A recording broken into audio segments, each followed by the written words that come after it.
Okay ચલો ધ્યાન આપો.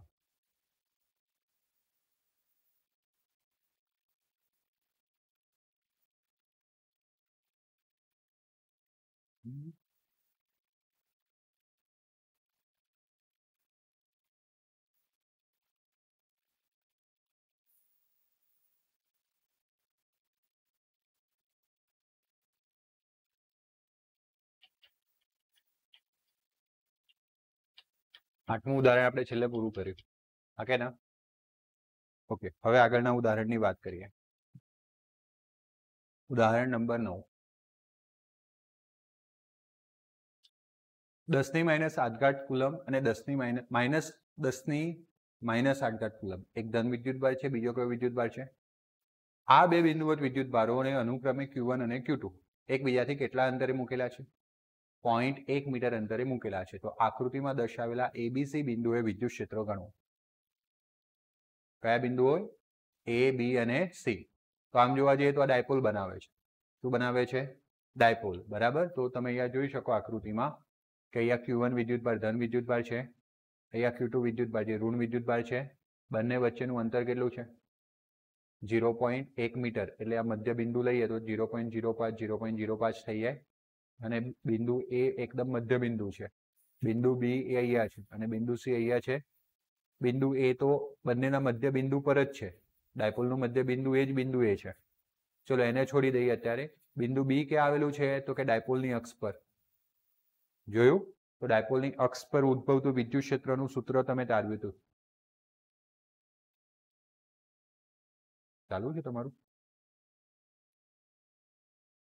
ડિસ્પ્લે ચાલુ છે? ઓકે, યાદ ઓછો પડ્યો.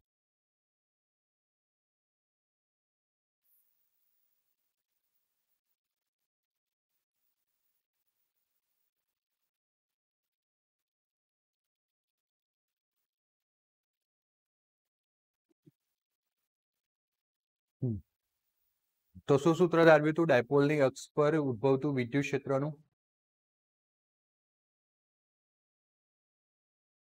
2kp/r³. બરાબર. અને આ ડાયપોલનું આ જે છે ને ડાયપોલના મધ્ય બિંદુમાંથી પસાર થતું અને ડાયપોલની અક્ષને લંબ હોય તેને વિષુવ રેખા કહેવાય. તો આ વિષુવ રેખા પરનું બિંદુ થયું. જો લંબ છે ને અહીંયાથી લંબ અંતરે છે, તો આ વિષુવ બિંદુ થયું. તો આમ તો એ બે સૂત્રો આપણે વાપરી શકીએ. કયા? અક્ષ પરના અને વિષુવ પરના. પણ માનો કે કોઈને એ નથી આવડતું તો આપણે એવું કહી શકીએ કે સંપાતપરાનો સિદ્ધાંત વાપરી શકીએ કે આ એ પર, જો કે આપણે એ પર એ જ કરવાના છીએ કે આ પ્લસ ક્યુ વિદ્યુત ભારના લીધે કેટલું વિદ્યુત ક્ષેત્ર, Q2 માઇનસ ક્યુ વિદ્યુત ભારના લીધે કેટલું વિદ્યુત ક્ષેત્ર અને બંને વિદ્યુત ક્ષેત્રનો શું? સદિશ સરવાળો. એવું બી પર પ્લસ ક્યુ ના લીધે કેટલું વિદ્યુત ક્ષેત્ર, માઇનસ ક્યુ ના લીધે કેટલું વિદ્યુત ક્ષેત્ર અને બંનેનો શું? સદિશ સરવાળો. એવું સી પર. આવડ્યું? હા કે ના? ચલો સમજીએ શું આપેલું છે અહીંયા. તો Q1 બરાબર 10 ની 8 ઘાત કુલમ અને Q2 બરાબર -10 ની -8. ઓકે, બંનેમાં -8 આવે. અહીંયા લખવામાં ભૂલ થયેલી છે. તમે જોઈ શકો 10 ની -8 ઘાત કુલમ છે. બંને વચ્ચેનું અંતર કેટલું આપેલું છે? 0.1 મીટર. વિદ્યુત ક્ષેત્ર શોધવાનું છે એટલે KQ/R સૂત્ર આવશે. KQ/R² સૂત્ર આવશે. તો K એટલે 9 × 10⁹ SI. ચલો જવાબ. સૌથી પહેલા આપણે કયું બિંદુ ધ્યાનમાં લીધું? એ પર કયા કયા વિદ્યુત ક્ષેત્રો લાગે આપણે એને શોધવાનો પ્રયત્ન કરીએ. તો એ ની ડાબી બાજુ કયો વિદ્યુત ભાર છે? Q1. આકૃતિ પરથી જ દોરીએ છીએ. આકૃતિ તમને આપવામાં આવેલી છે. બરાબર. જે ધન છે Q2. જમણી બાજુ કયો વિદ્યુત ભાર છે? ઋણ છે. બરાબર. ચલો હવે આ ધનથી કેટલું અંતર છે? તો કે R. ઋણથી પર કેટલું અંતર છે? R. આપણે એને R કહી દીધું, જે સરખું અંતર છે. એટલા માટે બંને જગ્યાએ શું લઈ લીધું? RR. ક્લિયર? હવે જો ધનનું વિદ્યુત ક્ષેત્ર એ પર, ધનમાંથી વિદ્યુત ક્ષેત્ર બહારની દિશામાં, એટલે આ દિશામાં થઈ ગયો એરો, અને ઋણમાં અંદર તરફ જતી દિશામાં, એટલે ઋણમાં પણ એવું જ થશે. જો અહીંયા ધનમાંથી બહાર એટલે ધનથી બિંદુ તરફ, અને ઋણ માટે બિંદુથી વિદ્યુત ભાર તરફ એટલે વિદ્યુત ભારની અંદર તરફ. ક્લિયર થયું? આ E1 ની દિશા થઈ. આ કોની દિશા થઈ? બંને એક જ દિશામાં છે એટલે બંને વિદ્યુત ક્ષેત્રનો શું થાય? સરવાળો. સદિશો એક જ દિશામાં હોય તો શું થાય? સરવાળો. સમજો છો ને? પાક્કું ને? ઓકે, ચલો. તો વિદ્યુત ક્ષેત્રો E1 અને E2 ની દિશાઓ ઉપર આકૃતિમાં બતાવ્યા મુજબની છે, તથા E1 અને E2 ના મૂલ્યો આપણે શોધવા જઈએ તો વિદ્યુત ક્ષેત્રનું સૂત્ર છે KQ/R². બંનેના વિદ્યુત ભારનું મૂલ્ય તો સરખું જ છે ને, 10 ની -8 ઘાત કુલમ. અહીંયા તમારે સુધારવાનું છે. મેં તમને કહી દીધું. મૂલ્ય જોવાનું છે. જો નિશાની તો વાત કરી દીધી ને વિદ્યુત ક્ષેત્રમાં, એટલે ખાલી મૂલ્ય જોવું હોય તો 10⁻8 10⁻8 આવી ગયું. આર પણ સરખું છે એટલે વિદ્યુત ક્ષેત્રના બંને મૂલ્યો કેવા થાય? સરખા. એટલે આપણે સાથે જ લઈ લીધું E1 બરાબર E2 બરાબર KQ છેદમાં R². સૂત્ર બહુ ઇમ્પોર્ટન્ટ છે, આ પહેલા યાદ રાખવાનું છે. ઓકે, કે આર ની કિંમત 10 D ના છેદમાં 2 કેટલું છે? 0.1 ના છેદમાં 2 એ આપેલું જ છે 0.05 મીટર. તો હવે કિંમત મૂકીએ. કે ની કિંમત 9 × 10⁹ ઘાત, ક્યુ ની કિંમત 10⁻8 ઘાત અને જે આર નો વર્ગ છે એટલે 0.05 નો વર્ગ. તો તમે કેલ્સીમાં 9 ભાગ્યા 0.05 ભાગ્યા 0.05 બે વાર કરશો કારણ કે વર્ગ છે. 3600 જવાબ આવ્યો.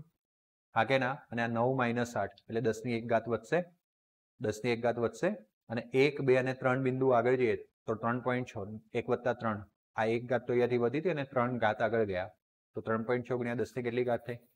4 ઘાત ન્યૂટન પર કુલમ થઈ. પણ તમારે તો કુલ વિદ્યુત ક્ષેત્ર જોઈતું હોય, ચોખ્ખું વિદ્યુત ક્ષેત્ર, તો બંને એક જ દિશામાં હોવાથી બંનેનો શું થાય? સરવાળો થાય. પણ E1 અને E2 તો બંને તો સરખા હતા એટલે E1 + E2 ની જગ્યાએ E1 + E1 લખાય કારણ કે બંનેના મૂલ્યો કેવા છે? સરખા છે. દિશા પણ સરખી છે એટલે મેં સદિશો સરખા મૂકી દીધા. 2E1 થઈ ગયું. તો 2 × E1, E1 ની કિંમત કેટલી આવી? પરંતુ આ તો સદિશ હતો ને, કારણ કે હું સદિશમાં શોધી રહ્યો હતો એટલે મૂલ્ય તો મૂક્યું, સાથે દિશા મૂકી. દિશા તમને દેખાય છે Q1 થી કઈ તરફ છે? આવી ગયું. તો 2 × 3.6 × 10⁴ ઘાત તો 7.2 × 10⁴ ઘાત ન્યૂટન પર કુલમ Q1 થી Q2 તરફ. આવડી ગયું. આ એક દાખલાની અંદર એક દાખલો પૂર્ણ. આવા આપણે 3 દાખલા કરવાના છે. એ બિંદુ, બી બિંદુ અને તો આ કયા બિંદુની વાત પૂર્ણ થઈ? એ બિંદુની વાત પૂર્ણ થઈ. એકચ્યુઅલીમાં આ પહેલા લખવાનું છે પછી આ ચાલુ કરવાનું છે. ઓકે, પણ મારા પ્રેઝન્ટેશનમાં ગડબડી છે. ઓકે, ચલો હવે કયા બિંદુની વાત કરીએ? બી બિંદુ આગળ વિદ્યુત ક્ષેત્ર એમ કરીને આકૃતિ દોરીશું. આ બી બિંદુ આવ્યું, આકૃતિમાંથી ઉઠાઈને મૂક્યો છે ને. એની જમણી બાજુ પહેલા ધન વિદ્યુત ભાર આવે ને પછી જમણી બાજુ બીજો કયો વિદ્યુત ભાર આવે? ઋણ. તો જમણી બાજુ ધન આવ્યો અને એ જ જમણી બાજુ બીજો કયો આવે? ઋણ. ક્લિયર થયું? હા કે ના? હવે આપણે કોઈ પણ બિંદુએ વિદ્યુત ક્ષેત્ર શોધવું હોય તો તે બિંદુનું વિદ્યુત ભારથી અંતર ખબર હોવી જોઈએ. મતલબ કે આ બી નું Q1 થી અંતર ખબર હોવી જોઈએ અને બી નું Q2 થી અંતર ખબર હોવું જોઈએ. હવે અહીંયા ચોખ્ખું દેખાય છે કે Q1 નું અંતર ઓછું હશે અને Q2 નું અંતર કેવું હશે? એટલે બંને વિદ્યુત ક્ષેત્રના મૂલ્યો સરખા થશે નહીં. એટલે આપણે હવે અહીંયા બંને અલગ અલગ શોધવા પડશે. કેવા શોધવા પડશે? અલગ અલગ. તો ચલો Q1 થી જે અંતર છે એ આકૃતિ પ્રમાણે 0.05 અને બી થી લઈને Q2 નું જે અંતર છે 0.05 0.05 0.05 3 વખત એડ કરવાનું. ઓકે, જો હા 0.15 સાચું છે, બરાબર છે. હવે એવું ના કરવું હોય તો આ બંને વચ્ચેનું અંતર આપણને ખબર હતું કેટલું હતું? 0.1. તો આ બંનેનો સરવાળો તો કેટલો જવાબ આવ્યો? 0.15 મીટર. તમે એવી રીતના પણ કરી શકો, તમે અહીંયાથી 1 2 અને 3 નો સરવાળો પણ કરી શકો. આ આકૃતિ તો તમને રેફરન્સમાં આપેલી જ છે. આ આકૃતિઓ નાની નાની આપણે ભાગલા પાડીને દોરતા જવાનું છે દરેક કેસ માટે. ક્લિયર થયું? શાની વાત આવશે હવે? દિશાની. પહેલા સ્ટ્રેટ બેસો, કોઈ પણ રેસ નહીં, ના તો બિલકુલ નહીં. આ સ્વર્ગમાં પહોંચવાની નિશાની છે. આનો નહીં કોન્ટેક્ટ થાય ને એટલે માણસ ક્યાં જાય?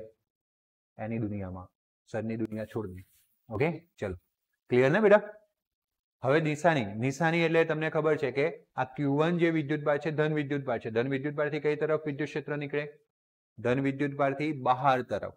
ઋણ વિદ્યુત ભારમાં અંદર તરફ. તો ધન વિદ્યુત ભાર પર ધ્યાન આપજો. વિદ્યુત ક્ષેત્ર આપણે દર્શાવવાનું છે બિંદુ આગળ. તો ધન વિદ્યુત ભાર માટે ધન વિદ્યુત ભારથી બિંદુ તરફ અને ઋણ વિદ્યુત ભાર માટે બિંદુથી વિદ્યુત ભાર તરફ. આ બે વસ્તુ મગજમાં ફિટ થઈ ગઈ કારણ કે ધન વિદ્યુત ભારમાંથી બહાર નીકળે એટલે ધન વિદ્યુત ભારથી બિંદુ તરફ અને ઋણ વિદ્યુત ભારમાં અંદર જાય એટલે બિંદુથી ઋણ વિદ્યુત ભાર તરફ. ક્લિયર થયું? તો હું પહેલો એરો ધન વિદ્યુત ભાર માટે દોરીશ. તો જો ધન વિદ્યુત ભારથી બિંદુ તરફ અને આ એરા તો આપણે બિંદુ પર જ ધ્યાનમાં લેવાના છે એટલે બિંદુ પર જ એરો દોર્યો. ધન વિદ્યુત ભારથી કોની તરફ? બિંદુ તરફ. બહાર જતું દેખાય છે વિદ્યુત ભારમાંથી. અને ઋણ માટે, આ ઋણ માટે દોરવો હોય તો બિંદુથી ઋણ તરફ. બરાબર? આ E1 થયું અને આ બિંદુથી ઋણ તરફ શું થયું? E2 થયું. બંનેની દિશા આપણે આકૃતિમાં બતાવી ધન અને ઋણના આધારે. એકબીજાથી કેવી દિશામાં છે? વિરુદ્ધ દિશામાં. કેવી દિશામાં છે? વિરુદ્ધ દિશામાં. એટલે બે વિદ્યુત ક્ષેત્રોની બાદબાકી કરવી પડશે. શું કરવી પડશે? પણ પપ્પાએ શીખવાડ્યું હતું. એટલે નાના હતા ત્યારે પપ્પાએ એમ કીધું હતું કે બેટા 10 માંથી 5 બાદ થાય, 5 માંથી 10 ના થાય. મોટી સંખ્યામાંથી કોણ બાદ થાય? કરવું હોય તો થાય પણ આપણે અત્યારે એવું કહીએ કે મોટામાંથી નાનું બાદ કરીશું અને જે જવાબ મળશે એને મોટાની દિશા આપીશું. દિશા બી તો આપવી પડશે ને, તો જે બાજુ વધારે હશે એ જ બાજુ દિશા મળશે ને, એટલે વધારામાંથી નાનું બાદ કરીને પરિણામી મળશે અને વધારે મોટાની દિશામાં કઈ મળશે? પરિણામી દિશા મળશે. ક્લિયર? ઇન શોર્ટ આપણે સૌથી પહેલા E1 E2 શોધવાના રહ્યા. તો એમની દિશા આપણે આકૃતિમાં બતાવી દીધી છે. E1 નું મૂલ્ય અહીંયા બંને સરખા નહીં થાય. કેમ નહીં થાય? મેં તમને કહી દીધું, કારણ કે આનું અંતર અને આનું અંતર અલગ અલગ છે. તો E1 નું મૂલ્ય KQ1 અપન R². એની કિંમત 9 ગુણ્યા 10 ની 9 ઘાત. Q1 ની કિંમત 10 ની -8 ઘાત. R કિંમત R1 ની Q1 થી અંતર કેટલું છે? 0.05. એનો વર્ગ. તો આગળ શોધ્યું હતું એટલું જ આવે ને. 3600 ગુણ્યા 10 ની 9 - 8 એટલે સીધું 3.6 ગુણ્યા 10 ની 1 વત્તા 3 એટલે 3.6 ગુણ્યા 10 ની કેટલી ઘાત? 4 ઘાત ન્યૂટન પર કુલમ. શોધ્યું હતું એ આવી ગયું. હવે કોનું મૂલ્ય? E2 નું મૂલ્ય. તો એવું જ સૂત્ર થાય KQ1 અપન R² ની જગ્યાએ KE2 બરાબર KQ2 અપન R². અહીંયા R2² R1² લખવું હોય તો ચાલે, પણ આપણે જ લખવાના છીએ ને, તો કિંમત સમજીને મૂકવાની, એમ સરખી નહીં મૂકવાની. અહીંયા R માં 0.05 મૂકી દીધું, અહીંયા R માં નથી મૂકવાનું, કારણ કે આ બીજા માટે છે અને બીજા માટે R નું મૂલ્ય Q2 થી લઈને B નું અંતર કેટલું છે? તો મારે મૂકવું પડે 9 ગુણ્યા 10 ની 9 ઘાત. Q2 તો એટલો જ હતો અને R ની કિંમત 0.15. આને કેમ માઇનસ નથી મૂક્યું? ભલે અહીંયા માઇનસ હતું પણ માઇનસ નથી મૂક્યું. કેમ? કારણ કે દિશાની વાત આપણે ઓલરેડી ઉપર કરી ચૂક્યા છે, એટલે આપણને શાના સાથે મતલબ છે? મૂલ્ય સાથે. ક્લિયર થયું? તો પાછું 9 ભાગ્યા 0.15 ભાગ્યા 0.15 કરશો એટલે જવાબ આવશે 400. 10 ની 9 ઓછા 8 તો હતું જ, એટલે 4 ગુણ્યા આ 2 તો ગઈ, એક પેલી વધી, તો 1 ને 2 ટોટલ કેટલી ઘાત થઈ ગઈ? 3. 4 ગુણ્યા 10 ની 3 ઘાત ન્યૂટન પર કુલમ. બોલો E1 વધારે કે E2 વધારે? કેમ? 10 ની 4 ઘાત છે અને બીજું લોજિક કરવું હોત ને તો પહેલેથી ખબર પડી જાત. જેમ અંતર ઓછું તેમ વિદ્યુત ક્ષેત્ર વધારે. તો Q1 નું અંતર B થી ઓછું છે એટલે Q1 નું વિદ્યુત ક્ષેત્ર કેવું હોય? વધારે. અને Q2 થી કેવું છે? B દૂર છે એટલે Q2 નું વિદ્યુત ક્ષેત્ર કેવું હોય? ઓછું હોય. કેવું હોય? ઓછું. ઓકે, ક્લિયર થયું? હા કે ના? તો હવે મોટામાંથી નાનું બાદ કરીશું. B આગળ કુલ ચોખ્ખું વિદ્યુત ક્ષેત્ર બરાબર મોટામાંથી કોને બાદ કરવાનું? નાનું. તો મોટાની કિંમત કેટલી? 3.6 ગુણ્યા 10 ની 4 ઘાત. અને આ 4 ગુણ્યા 10 ની કેટલી ઘાત? 3. આપણે મૂલ્યો મૂક્યા એટલે દિશા Q1 થી Q2 તરફ. બરાબર? તમારે અહીંયા જ પતાવી દેવાનું. Q1 થી Q2 તરફ. કઈ રીતના? આ રહ્યું. ઓકે, ખોટું છે ને? ખોટું છે.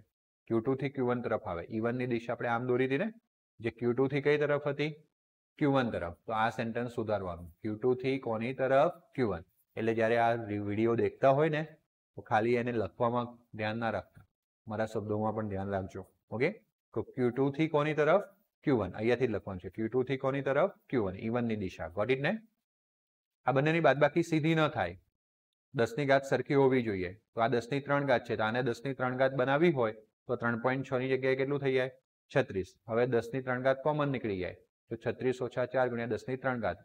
બધામાં Q2 થી Q1 તરફ, Q2 થી Q1 તરફ, તો 32 ગુણ્યા 10 ની 3 ઘાત ન્યૂટન પર કુલમ. ન્યૂટન પર કુલમ એનો એકમ છે અને લખ્યું હશે Q2 થી Q1 તરફ છેલ્લે. ક્લિયર થયું? B સેક્શન ક્લિયર થયું? ઓકે. અને B આગળ વિદ્યુત ક્ષેત્ર કરીને આ ચાલુ કરવાનું છે. હવે એવું કોની આગળ? ઓકે, બિંદુ C આગળ વિદ્યુત ક્ષેત્ર. એટલે આપણે C બિંદુ લીધું જે ઉપર છે, દેખાય છે ને? અને નીચે કોણ છે? આમ Q1 છે. તો જો C થી આમ નીચે Q1 આવી ગયો, પછી આમ કોણ આવી ગયો? Q2, જે ઋણ છે, નેગેટિવ. બરાબર? હવે આ બંને વચ્ચેનું અંતર કેટલું આપેલું છે? 0.1 મીટર. કેટલું આપેલું છે? 0.1 મીટર. અહીંયાથી Q1 થી C નું અંતર પણ 0.1 મીટર છે અને Q2 થી C નું અંતર પણ કેટલું છે? પાછા વિદ્યુત ક્ષેત્રો સરખા મળશે, કારણ કે અંતર કેવા થઈ ગયા? સરખા થઈ ગયા. હવે માત્ર દિશાની વાત રહી. તો જો આ ધન વિદ્યુત ભારથી બિંદુ તરફની દિશામાં E1 વિદ્યુત ક્ષેત્ર. ક્લિયર થયું? અને આ ઋણ વિદ્યુત ભાર, તો બિંદુથી ઋણ વિદ્યુત ભાર તરફ, અંદરની તરફ E2 વિદ્યુત ક્ષેત્ર. થયું?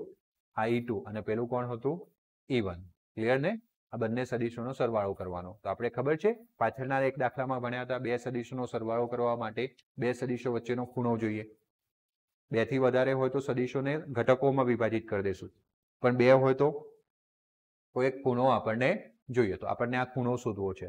તો બેટા આ 60 છે. કેટલો છે? સમબાજુ ત્રિકોણ થઈ ગયો ને? તો આ ખૂણો કેટલો થાય? જો અહીંયા જોઈ શકો, બે બાજુઓની વચ્ચેનો ખૂણો 60 થાય કે ના થાય? તો આ કેટલો થશે બેટા? 120 આવ્યો, કાલની જ વાત.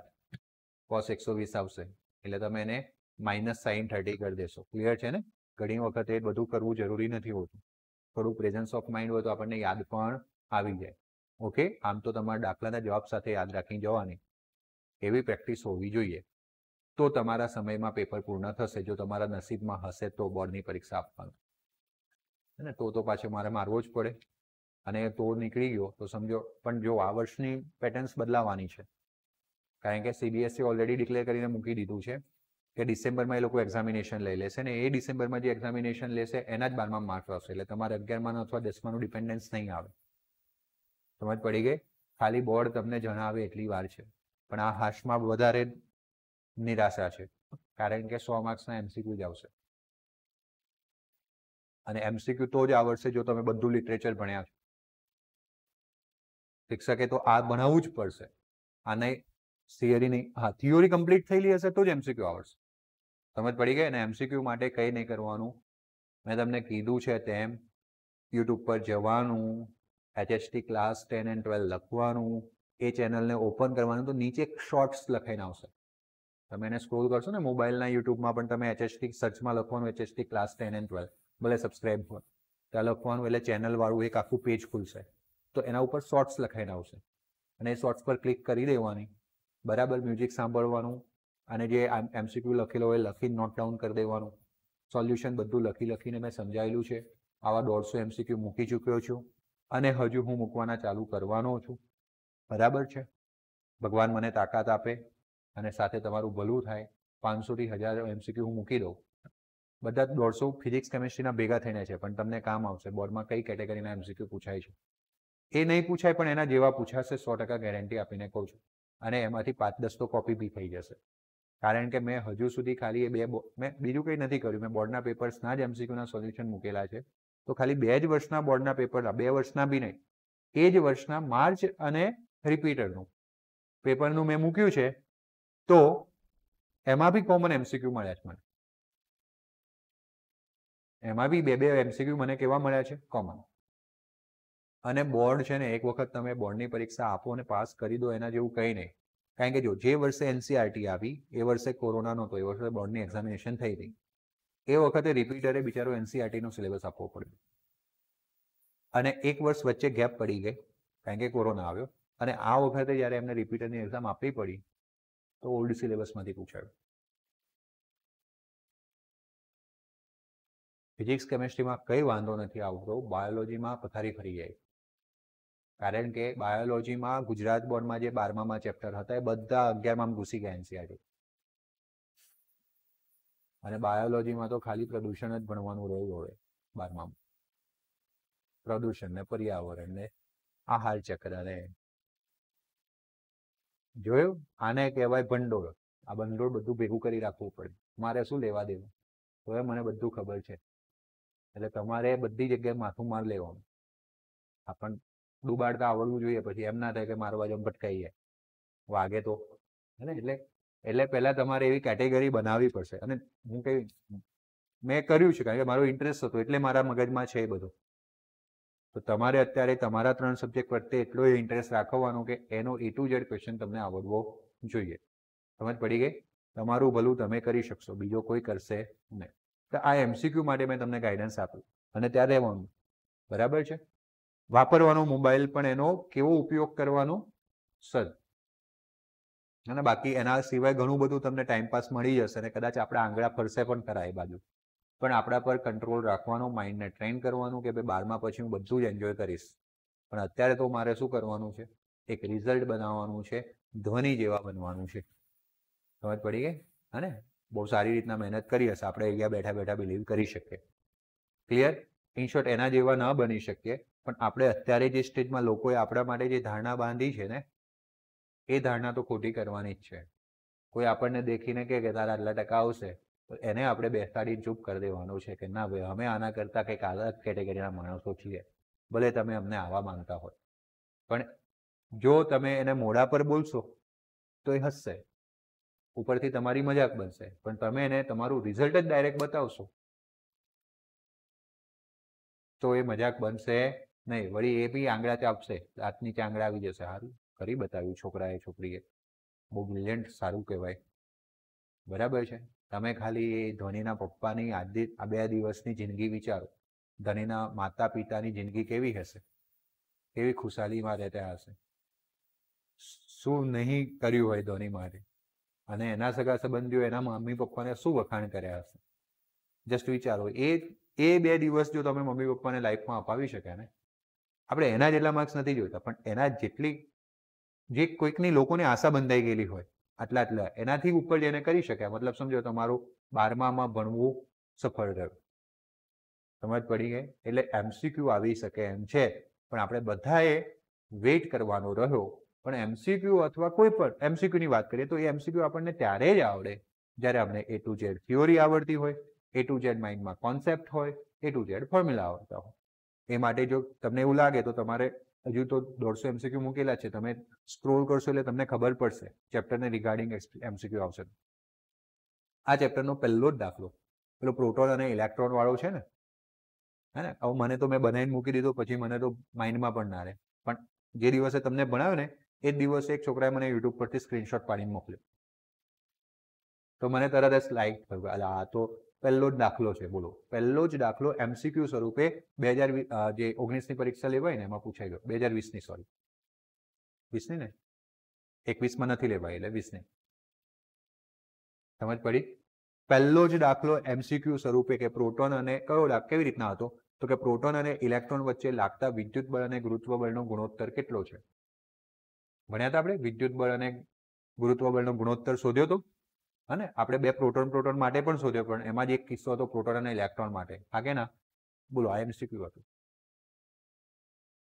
એટલે ડાયરેક્ટ MCQ પર ન જવાય. સૌથી પહેલા આપણે દાખલા અને થિયોરી કરવી પડે, અને કોઈ પણ ટીચરે આ જ ભણાવવું પડશે, ભલે આવશે તો.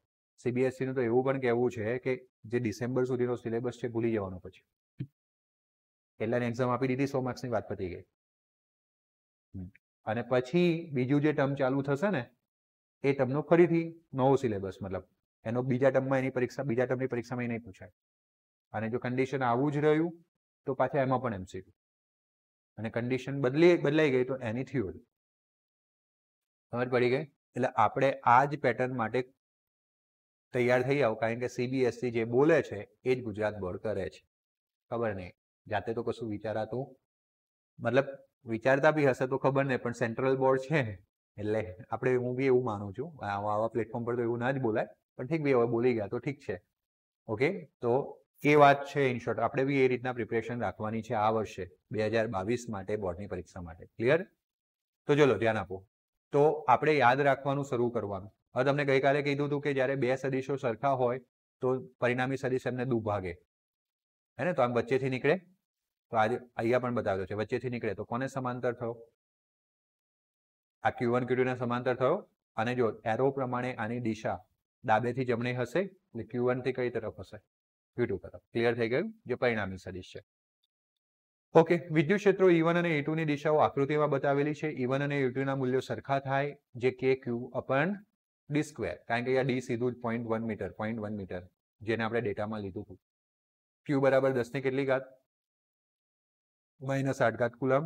K 9 × 10 ની 9 ઘાત, Q ની કિંમત 10 ની -8 ઘાત, 0.1 નો વર્ગ, 9 ભાગ્યા 0.1 ભાગ્યા 0.1 એટલે 9 × 100 થઈ જાય.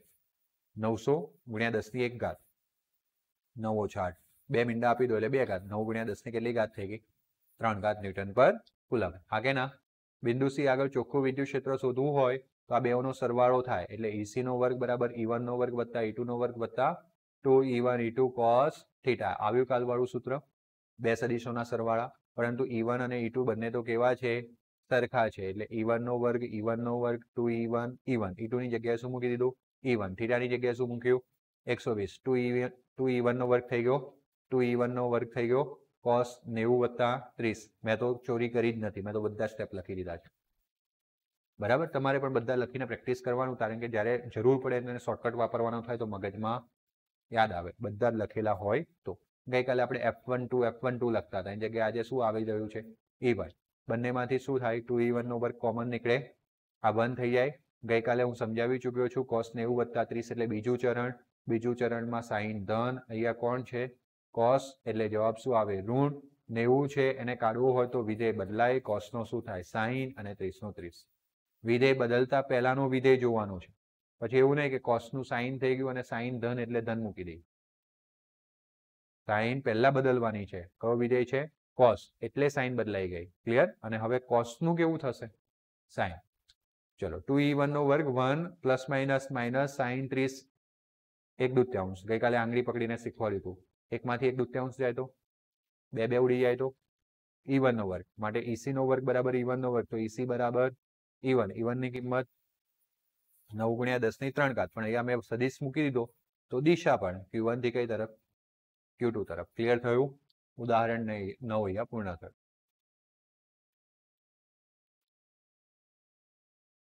ઓકે, ઉદાહરણ 10 ની વાત કરી લઈએ. બે વિદ્યુત ભારો પ્લસ ઓર માઇનસ 10 માઇક્રોકુલમ એકબીજાથી કેટલા અંતરે મૂકેલા છે? 5 mm.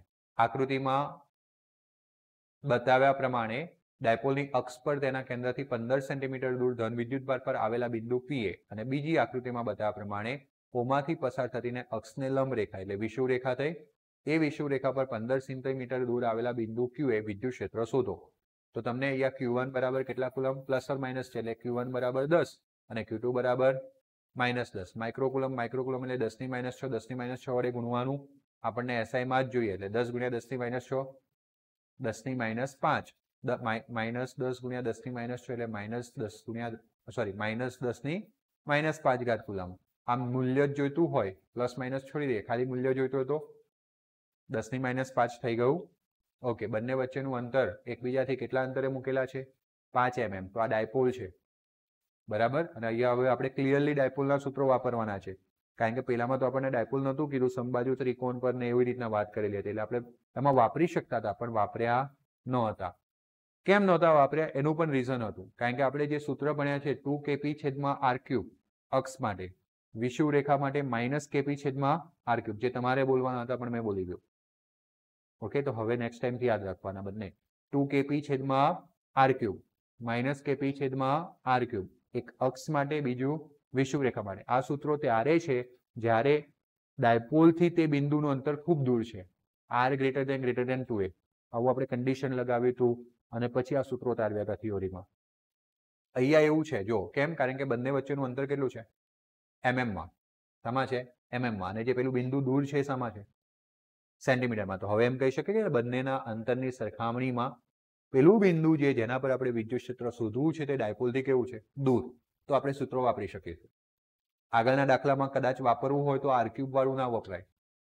જે પેલું 2kp છેદમાં r² + a² આખાનો વર્ગ ને ઉપર એક r હતો.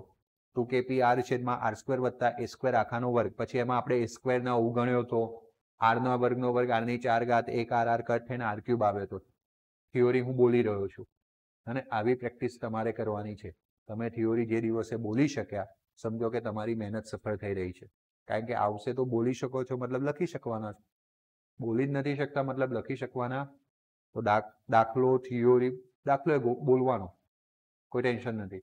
બોલવાનું ક્યારે? જ્યારે વંચાઈ જાય, તૈયાર થઈ જાય પછી એક વખત આપણી જાતે બંધ કરીને બોલવાની પ્રેક્ટિસ કરવાની છે. સામે અરીસો રાખવાનો, અરીસા સામે જઈને બોલી લેવો. પ્રેક્ટિસ આવી કરવાની તો આવડી જશે. તો આ જે તમે યાદ કર્યું ને તો EU સૂત્ર આગળ વાપરી શકાય. કારણ કે આગળ તો બધા અંતર સરખા હતા, 0.1 mm 0.1 mm હતા કે નહીં? ત્યાં વધારે કંઈ મોટા ડિસ્ટન્સ આપણે વિદ્યુત ક્ષેત્ર નહોતા શોધ્યા એટલે ત્યાં પછી સીધું સંપાતપણાનો સિદ્ધાંત જ વાપર્યો. એટલે આપણે આ બે દાખલાને એવી રીતના યાદ રાખવાના છે કે આગળવાળો સમબાજુ ત્રિકોણવાળો દાખલો આવે ત્યારે સંપાતપણાનો સિદ્ધાંત વાપરવાનો. બંનેના વિદ્યુત ક્ષેત્રો શોધીને શું કરવાનો? સરવાળો. પણ જ્યારે આ આવી જાય જેમાં બે વિદ્યુત ભારો વચ્ચેનું અંતર mm માં છે અને જે બિંદુ આપણે વિદ્યુત ક્ષેત્ર શોધવાનું છે ને અહીંયા ક્લિયરલી કીધું પણ છે કે અક્ષ અને અક્ષને લંબ રેખા વિષુવ રેખા, ત્યારે આપણે સૂત્ર જ વાપરીશું. શું વાપરીશું? સૂત્ર. ચલો તો 5 mm થઈ ગયું. 5 ગુણ્યા 10 ની કેટલી ઘાત? -3 ઘાત મીટર. કેટલા અંતરે શોધવાનું છે? 15 સેન્ટીમીટર અંતરે શોધવાનું છે એટલે 15 ગુણ્યા 10 ની કેટલી ઘાત? -2 ઘાત મીટર. એડિશનલી તમને શું જોઈશે? k નું મૂલ્ય જોઈશે. 9 ગુણ્યા 10 ની કેટલી ઘાત? 9 ઘાત. ચલો જવાબ શોધીએ. આ એ વિદ્યુતભાર જે ઋણ છે, બી વિદ્યુતભાર જે કેવો છે? ધન છે. બંને વચ્ચેનું અંતર કેટલું થાય? 5 mm આપેલું છે ને. અને આ એનું કેન્દ્ર છે. શું છે? કેન્દ્ર. આ અક્ષ એટલે એમને જોડતી રેખા પર અહીંયા કોઈ બિંદુ P છે જે કેન્દ્રથી કેટલા અંતરે છે? 15 સેન્ટીમીટર. દોરી લીધી અક્ષ માટેનો કિસ્સો. ઓકે, આ આકૃતિ એ થઈ. અને જો કે એમણે આપેલી જ છે પણ આપણે દોરી પણ લીધી મારી રીતના પ્રેઝન્ટેશનમાં. આ દોરવાનું. તો બિંદુ પી એ ડાયપોલની અક્ષ પર આવેલું છે. બિંદુ પી આગળ વિદ્યુત ક્ષેત્ર એટલે અક્ષ માટેનું વિદ્યુત ક્ષેત્ર. સૂત્ર શું હતું? જો મેં આખું લખ્યું, ચોરી નહીં. આમ તો મેં 2kp છેદમાં r ક્યુબ શીખવાડ્યું, પણ એકવાર આખું લખશો, આવું 4 વખત આખું લખશો તો આખું યાદ રાખશે. કારણ કે કોઈક વખત આખા સૂત્રની પણ જરૂર પડે. ક્યારે? જ્યારે r અને a માં બહુ મોટો તફાવત ના હોય ત્યારે. ઓકે, તો આપણે પહેલા આખું લખ્યું, પછી આપણે લખીશું કે 2kp, આ p એટલે શું? Dipole moment. ડાયપોલ મોમેન્ટનું સૂત્ર લખી દો, q into 2a, q into 2a dipole moment. r નો r લખ્યો છે, r નો r લખ્યો છે, અને નીચે જે હતું એનું એ લખ્યું છે. હવે આપણે કન્ડિશન મારી, આપણને અહીંયા ખબર છે, ચોખ્ખું દેખાય જ છે કે r ગ્રેટર ધેન શું છે. તેથી આ નીચેનું જે પદ છે એમાં એ બરાબર શું લેવાનું? ખાલી બાદબાકીમાંથી અવગણવાનું, ઉપર નહીં. ઓકે, તો થઈ ગયું. જો 2 નો 2, k ની કિંમત મૂકી 9 ગુણ્યા 10 ની 9 ઘાત, q ની કિંમત મૂકી, ખાલી મૂલ્ય મૂકવાનું છે. કેટલું છે? 10 ની -5 ઘાત, 10 ની -5 ઘાત. 2a એટલે બે વચ્ચેનું અંતર. અહીંયા કોઈ પણ ભૂલે ચૂકે બે વચ્ચેનું અંતર એ ના લે, આખું જ 2a કહેવાય. એટલે 2 ની કિંમત પાછું એવું ના કરે. ઘણા લોકો શું કરે? ઉતાવળમાં 2 લખી નાખે ને a ની કિંમત લખી નાખે, તો એ 2 તો ઘરનો આવી ગયું. કારણ કે આખા 2a ની કિંમત કેટલી છે? 5 mm. 5 ગુણ્યા 10 ની કેટલી ઘાત? -3. r ની કિંમત કેટલી હતી? 10. 15 ગુણ્યા 10 ની -2 ઘાત આવી ગઈ. નીચે r નો વર્ગ એટલે 15 ગુણ્યા 10 ની -2 ઘાત નો વર્ગ થાય, પણ આ a ને નીચે અવગણવાનું છે, અને શું લેવાનું છે? 0. આવડી ગયું? ઓકે, તો 2 ગુણ્યા 9 ગુણ્યા 5, જો બધી સંખ્યા 2, 9, 5 અને 15 આવી ગયું. 2, 9, 5, 15. 10 ની ઘાતો ભેગી 9 ઓછા 5 ઓછા 3 ઓછા 2 આવી ગયું. આ કે ના? નીચે આ 0 નીકળી જાય. બરાબર છે? તો આ વર્ગનો વર્ગ, વર્ગનો શું રે? વર્ગ. ઓકે, એકચ્યુઅલીમાં સાચું છે. વર્ગનો શું રે? વર્ગ. એટલે 2 ની 2 ઘાત એટલે ટોટલ કેટલી થઈ ગઈ? મેં અહીંયા ખોટું મૂક્યું છે. ઓકે, મેં શું કર્યું? My mistake, sorry. આ વર્ગના વર્ગની જગ્યાએ આનો વર્ગ કરીને વર્ગ રાખ્યો છે. એટલે આનો વર્ગ કરી નાખ્યો. 15 નો વર્ગ કેટલો કર્યો? અને -2 ની ઘાતનો વર્ગ કેટલો કર્યો? -4. આ તો ગયું. હવે આનો જે વર્ગ કરીને જવાબ આવ્યો એનો પણ અત્યારે શું છે? તો દેખાય છે વર્ગ. હે ને? ઓકે, હવે મેં શું કરીશ? 2 ગુણ્યા 9 ગુણ્યા 5 ગુણ્યા 15 ભાગ્યા 225 ભાગ્યા 225, કારણ કે એનો વર્ગ હતો ને, એટલે જવાબ આવશે 0.2666. આવ્યો? આવી ગયો? 2 ગુણ્યા 9 ગુણ્યા 5 ગુણ્યા 15 ભાગ્યા 225 ભાગ્યા 225 આવી ગયો ને? ચલો, 9 માંથી 5 જાય એટલે 4, 4 માંથી 3 જાય તો 1, 1 માંથી 2 જાય તો દેખાય છે -1.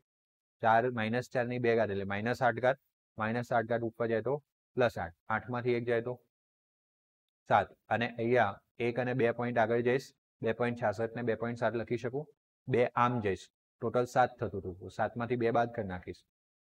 અને ડાયપોલની અક્ષ પર વિદ્યુત ક્ષેત્ર p કેરેટ દિશામાં મળે. બધામાં p caret p caret p caret આવતું હતું દિશા માટે. જોયું? એકમ લખી દીધો, ન્યૂટન પર કુલમ. આવડી ગયું?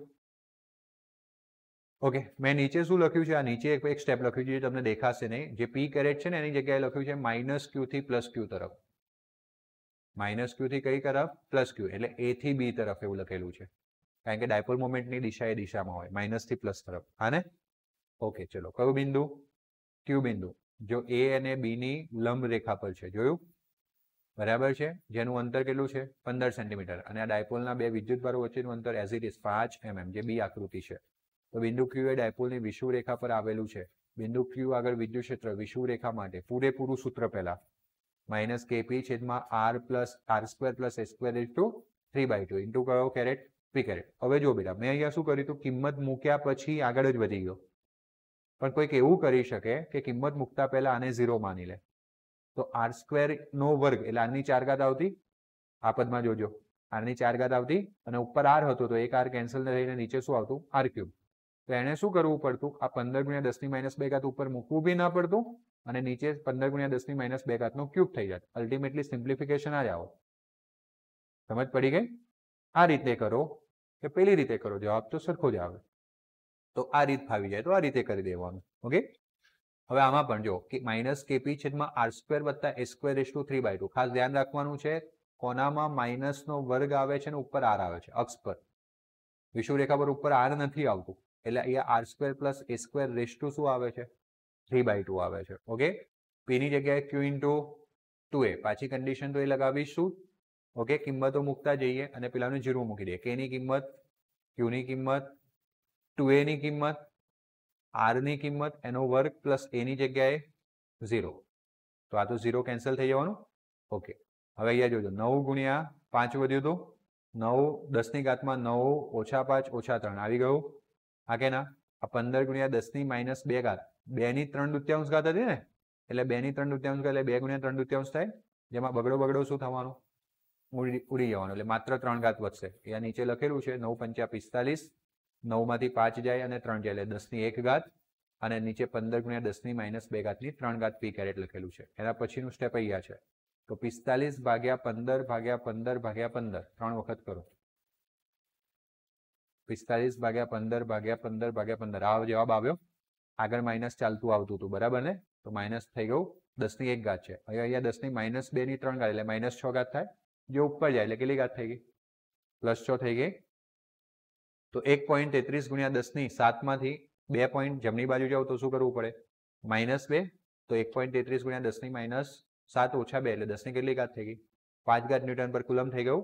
હવે માઇનસ કાઢી મૂક્યું, એ શું બતાવે છે? આ માઇનસ પી કેરેટની દિશા હતી. તો આ શું બતાવે છે? કે પી કેરેટની વિરુદ્ધ દિશા. પી કેરેટ ઋણથી ધન તરફ હતું, તેનાથી વિરુદ્ધ એટલે બી થી એ તરફ. તો બી થી એ તરફ લખી શકો, અથવા આ બિંદુ પી હતું તો બી થી એ તરફ, અથવા પી થી બી તરફ, અથવા પી થી એ તરફ લખી શકાય. ક્લિયર? તમે ખાલી બી થી એ તરફ લખો તો પણ ચાલે, તમે લખો ધનથી ઋણ તરફ તો પણ ચાલે. ક્લિયર થયું? હા કે ના?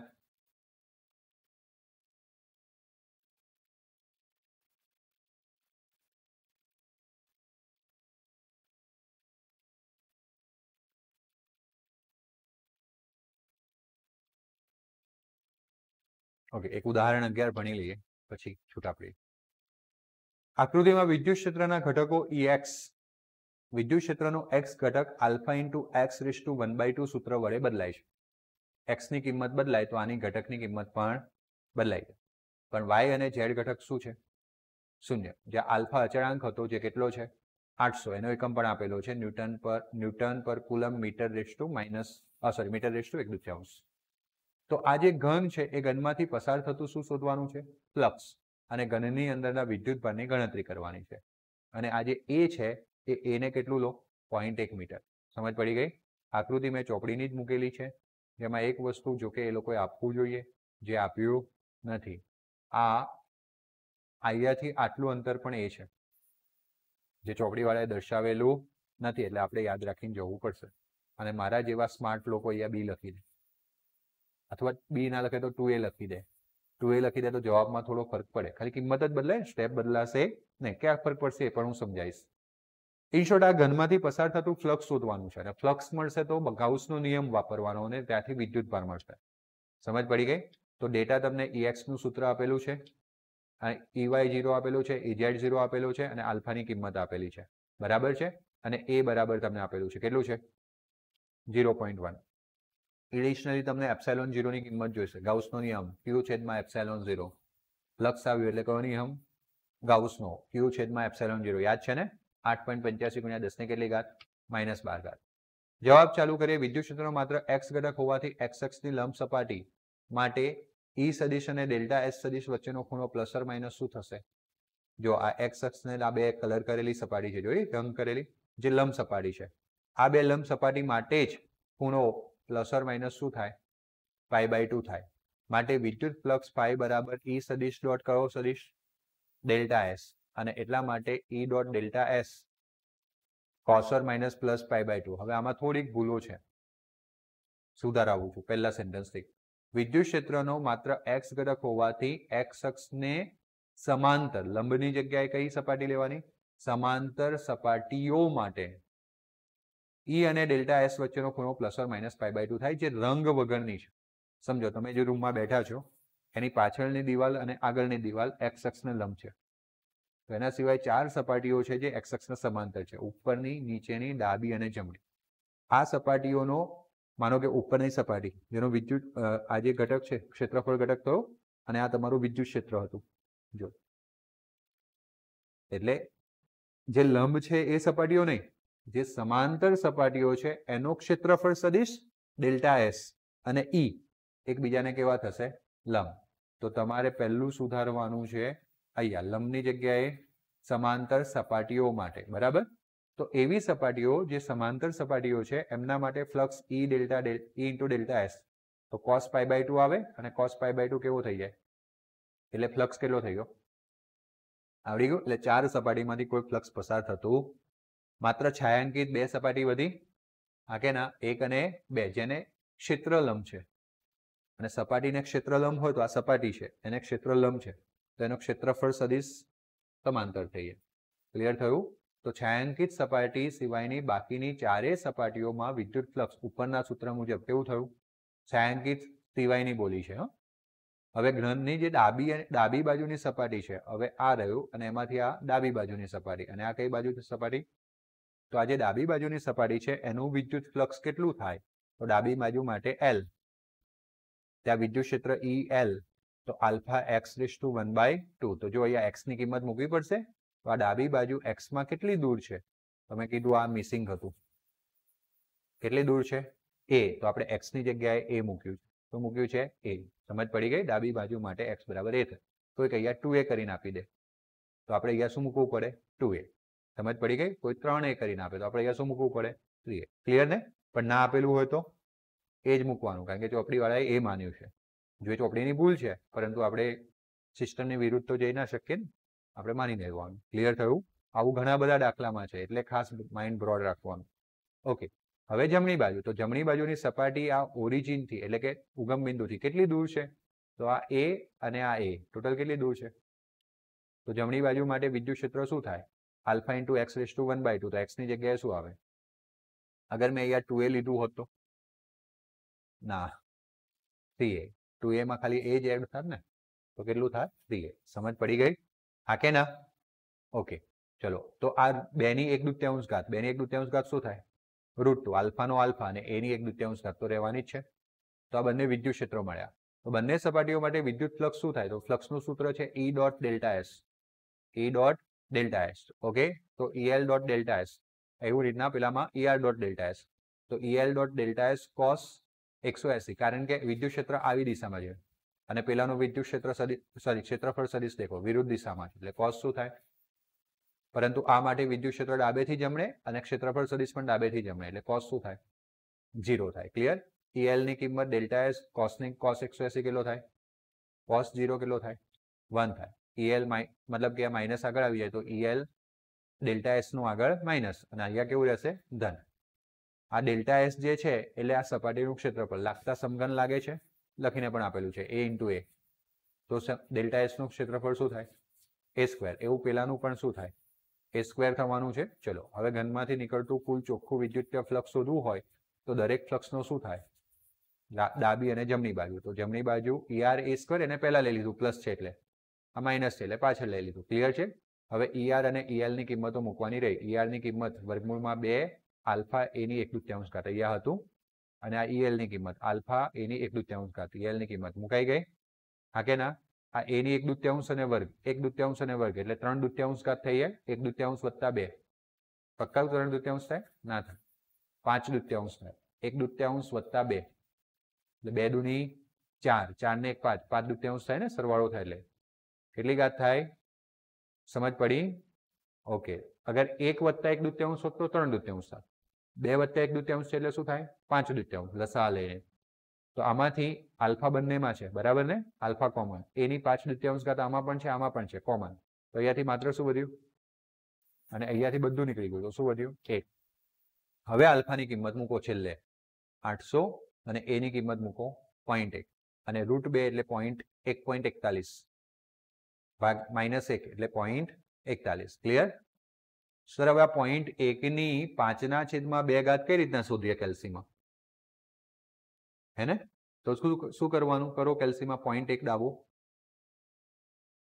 0.1 જો 5/2 ધ્યાન આપજો. 5/2 એટલે પહેલા વર્ગમૂળ, એક વર્ગમૂળ છે ને પછી 5 ઘાત છે, એટલે કાં તો આવું થાય 5 ઘાત પહેલા કરી દેવાય પછી વર્ગમૂળ દબાવાય, કાં તો વર્ગમૂળ પહેલા કરી દેવાય અને એની 5 ઘાત કરાય. તો આપણે 0.1 લખ્યો એની 5 ઘાત કરવા જઈએ છે તો જોજો 0.1 ગુણ્યા બરાબર 0.1 ગુણ્યા બરાબર કર્યો એટલે 0.1 નો વર્ગ થયો ગુણ્યા 0.1 આ 3 ઘાત થઈ ગુણ્યા 0.1 આ 4 ઘાત થઈ ગુણ્યા 0.1 5 ઘાત થઈ આ કે ના હવે વર્ગમૂળ દબાવવાનું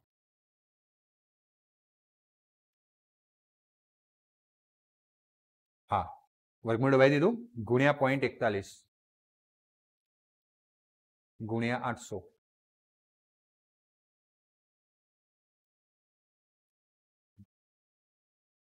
કેટલો આવ્યો કે બધાનો અલગ અલગ આવે કેટલો આવ્યો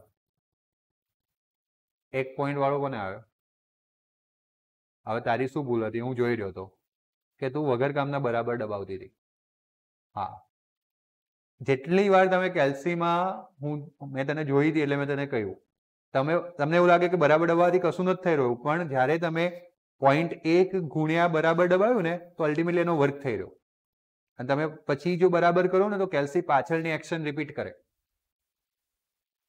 બરાબર છે એટલે ફરી કરો ચલો જેમને ના આવ્યો ફરી ઓન પ્રેસ કરો અને નવી ગણતરી એટલે ઓન પ્રેસ કરી જ દેવાનું આ પહેલી હેબિટ હોવી જોઈએ નહીં તો પાછળની ગણતરી કેલ્ક્યુલેશનમાં આવે ને આપણા ધ્યાન દોરવાનું કોઈ ના હોય તો ગયા 0.1 ગુણ્યા બરાબર જો આ વર્ક કરવાની શોર્ટકટ રીત છે લાંબુ કરવું હોય તો આવું થાય 0.1 ગુણ્યા 0.1 બરાબર આ બી થાય પણ વર્ગ કરવાની આ પહેલી જ વાર વર્ગ કરવાની શોર્ટકટ રીત 0.1 ગુણ્યા બરાબર પછી ગુણ્યા 0.1 ગુણ્યા 0.1 ગુણ્યા 0.1 હવે બરાબર દબાવો હા આ 5 ઘાત થઈ કેટલી ઘાત થઈ 5 હવે વર્ગમૂળ વાળું બટન દબાવો ગુણ્યા 0.41 ગુણ્યા 800